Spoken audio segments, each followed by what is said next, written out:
So let's test this. Let's test this hypothesis that the Boltzmann distribution from a microscopic point of view, which we have worked out, is identical, or let's find out if it's identical to the macroscopic formulation.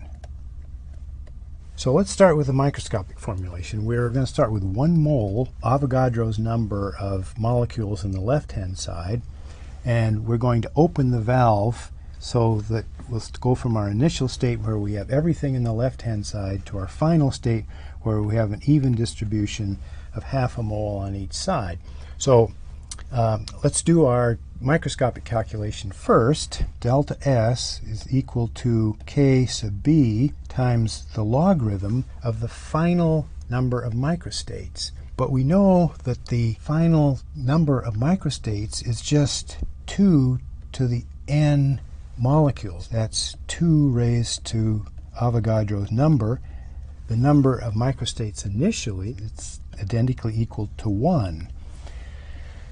But there are 2 relationships that are very helpful in this case. The first one we've looked at before, and that is that the log of a quantity A raised to the x power is simply equal to x times the log of A.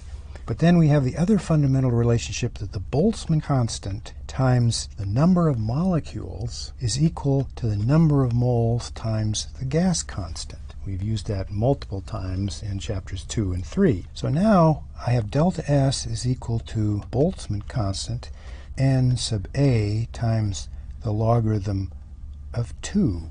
Now I use the fact that the Boltzmann constant times Avogadro's number is equal to the number of moles times the gas constant.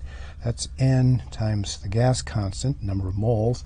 And I started with 1 mole, so n is equal to 1. And I have the logarithm of 2.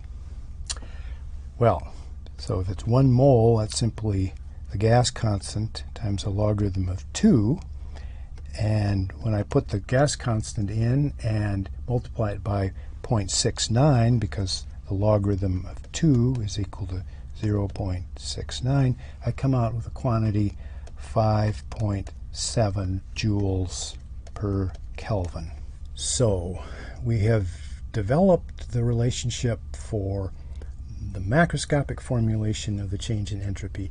Now let's see if it holds up against the quantitative comparison to our microscopic perspective. So to analyze this, we're going to follow an isotherm, and the reason we're following a path of constant temperature is that what we're going to do is to open that valve very carefully. So we let molecule by molecule escape from the left-hand chamber to the right-hand chamber. So the temperature of that system doesn't change, and that's the reversible path, and so that's the reversible isotherm. But we know from our first law of thermodynamics that when we look at the change in the internal energy of the system, which is equal to the heat added plus the work done on the system, if it's isothermal, then change in the internal energy has to be equal to 0.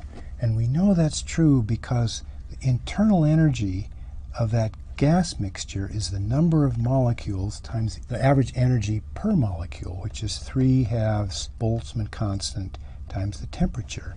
So if I look at the change in internal energy, that's equal to n 3/2 Boltzmann constant times delta T. Well, if this is an isothermal pathway we're following, then by definition the temperature is constant, so delta T is equal to 0, and therefore delta U has to equal 0.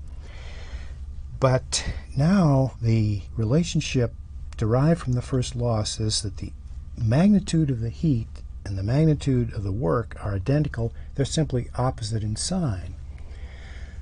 But that allows us then to calculate the heat term, because that's equal to the work done along an isothermal path, and we know exactly what that is. That's n our temperature along that path times the logarithm of the final volume divided by the initial volume.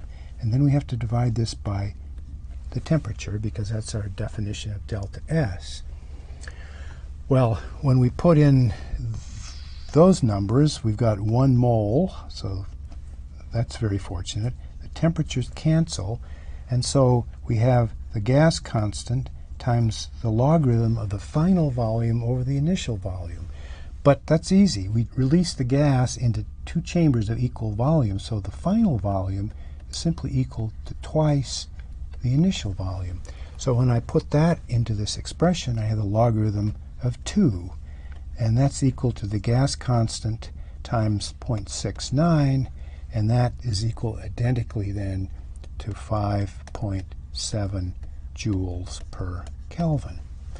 Now we've compared the calculation of delta S from a microscopic point of view using the number of microstates, and we've calculated delta S from a macroscopic point of view using the Carnot cycle, which is a highly macroscopic heat engine.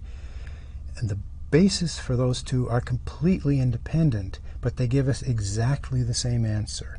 And therein lies the proof that our formulation of delta S from a microscopic point of view is in fact identical to the macroscopic point of view, and that proves that we have the right expression from both points of view.